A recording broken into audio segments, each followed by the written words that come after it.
बच्चे को गोद में लेके घूम रहा है, वोट मांग रहा है। ये बोलते हैं भाई मेरा बच्चा तो 3 महीने का था इसलिए वो गोद में था। आपका बच्चा कितने महीने का था जो कदमों में चल रहा, पूरे क्षेत्र में जगह तलाशने का काम। वो मेरा बच्चा जो मात्र 3 महीने का था, मेरा शौक नहीं था क्या कि मैं अपने नन्हे से बच्चे को दुलार कर पाऊं? मेरा शौक नहीं था क्या कि मैं स्तन से लगा करके अपने बच्चों को सुला पाऊं? हमसे हमारी ममता को इन्होंने छीना है, क्या कभी लौटा पाएंगे ये लोग? भ्रष्टाचार से फिर से इस रामगढ़ को मुक्ति दिलाना है और एक संकल्प के साथ हम लोग को आगे बढ़ना है। हाँ, चुनाव चिन्ह क्या है? हमारा चुनाव चिन्ह। हम तहे दिल से आप लोग का आभार व्यक्त करते हैं, धन्यवाद करते हैं जो बहुत ही कीमती और बहुमूल्य समय आप लोग निकाल करके यहाँ पर आए हैं। हम ये अपील करते हैं कि जिस तरह से 2019 के टर्म में आप लोगों ने जो बदलाव इस रामगढ़ में लाया था, जो भय, भ्रष्टाचार और आतंक से इस रामगढ़ को मुक्ति दिलाया था, वही भय और भ्रष्टाचार से फिर से इस रामगढ़ को मुक्ति दिलाना है और एक संकल्प के साथ हम लोग को आगे बढ़ना है।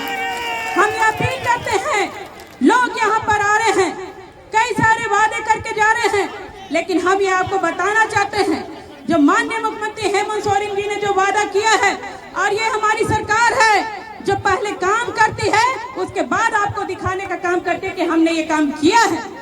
आज झारखंड में जिस तरह से महिलाओं को सम्मान देने का काम किया, एक मैया सम्मान योजना के तहत जोड़ करके सभी के खातों में 1-1 की सामान राशि देने का काम किया। ये दिसंबर माह से अब 2500 ये राशि हो जानी है और ये संकल्प है कि आने वाले कल में और भी महिलाओं को सशक्त बनाने के लिए ये सरकार काम करेगी। इतना ही नहीं, 200 यूनिट बिजली माफी की घोषणा जो हमारी सरकार ने की वो करके सरकार ने दिखाया है। और तो और लोग यहाँ पर वादे कर रहे हैं, हम लोग पहले काम किए हैं उसके बाद बताए हैं, लेकिन कुछ विपक्ष के लोग यहाँ पर हैं, आसू और बीजेपी के लोग जो केवल यहाँ पे सपने दिखाने का काम कर रहे हैं। लेकिन तमाम मेरी बहनों और भाइयों से हम अपील करेंगे, सपने नहीं देखना है, हकीकत में जीतना है। कलयुग है कलयुग, और इस कलयुग में सपने नहीं हकीकत देखना पड़ता है, हकीकत देखना पड़ता है। आज लोग ये कह रहे हैं, जगह जगह पर अपने सीट तलाशने का काम कर रहे हैं, परिवारवाद ये लोग चला रहे हैं और ये देखने को भी मिल रहा है। आज जगह जगह पर, हर जगह पर केवल अपने परिवार को लिए लोग एक मुश्त तौर पर यहाँ पे पद में विराजमान करने का प्रयास कर रहे हैं। गिरिडीह में खुद को स्थापित कर लिया, रामगढ़ में धनपत्नी को उतार दिया, बड़का गांव में देखिए भाई को उतार दिया, वो भी किस पार्टी से? किस पार्टी से?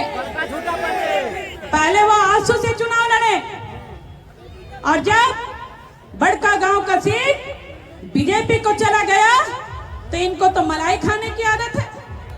ये लोग हमेशा मलाई ही खाते रहे हैं और आज बीजेपी में भाई को शामिल करके बीजेपी से सीट वहां पे ले लिया। क्या बीजेपी में कोई लोग ऐसे नहीं थे जो चुनाव वहां लड़ सकते थे और विधायक बन सकते थे? लेकिन नहीं, हमेशा से इन लोगों को अपने परिवार को स्थापित करने का एक शौक चढ़ा हुआ है। मांडू में अपने हितैषी को उतार दिया, गोमिया में भी अपने हितैषी और अपने पीए, क्योंकि पूर्व में पीए रह चुके हैं वो, उनके गोमिया में अपने पीए को उतार दिया। और सिल्ली में तो मौसा विराजमान है ही है, लेकिन मौसा की भी इस बार चलने वाली चुनाव लड़ रहा है और ये जीत दर्ज करेगा और पूरे इंडिया गठबंधन की जीत होगी। ये संकल्प के साथ ये आगे बढ़ रहा है सरकार। हम तमाम अपनी बहनों से ये अपील करेंगे, ये निवेदन करेंगे कि आप लोगों ने जिस तरह से हमें चुना था एक जनप्रतिनिधि के रूप में पूरे 5 वर्ष के लिए, क्या 5 वर्ष हमारा हुआ है? 5 वर्ष हमें रहने नहीं, मात्र 3 वर्ष का हमारा कार्यकाल रहा और हमारे गवाहियों को और न्यायालय को प्रभावित करके इन लोगों ने फंसा करके हमें सलाखों के पीछे इन्हें भेजने का काम किया। हमें सलाखों के पीछे इन लोगों ने भेजा है।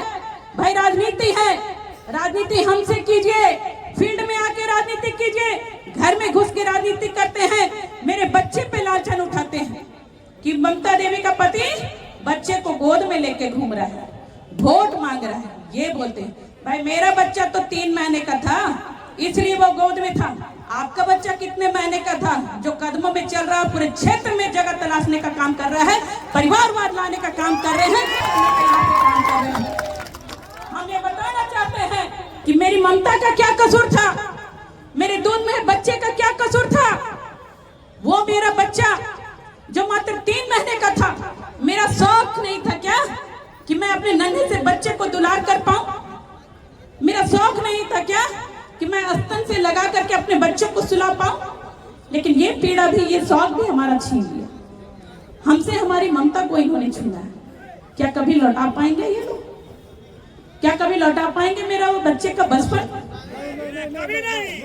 तो आज ये पीड़ा हमें है और ये पीड़ा हम कभी नहीं भूल सकते हैं।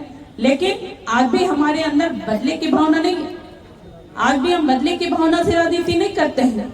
हम स्वाभिमान की लड़ाई लड़ रहे हैं, हम अपने सम्मान की लड़ाई लड़ रहे हैं। और मेरे इस सम्मान में तमाम मेरी बहनें मेरे साथ खड़ी हैं, तमाम मेरे भाई लोग मेरे साथ खड़े हैं। बोलिए हाथ उठाकर, मेरे सम्मान की लड़ाई में है ना आप लोग? दिल से ये आभार व्यक्त करते हैं।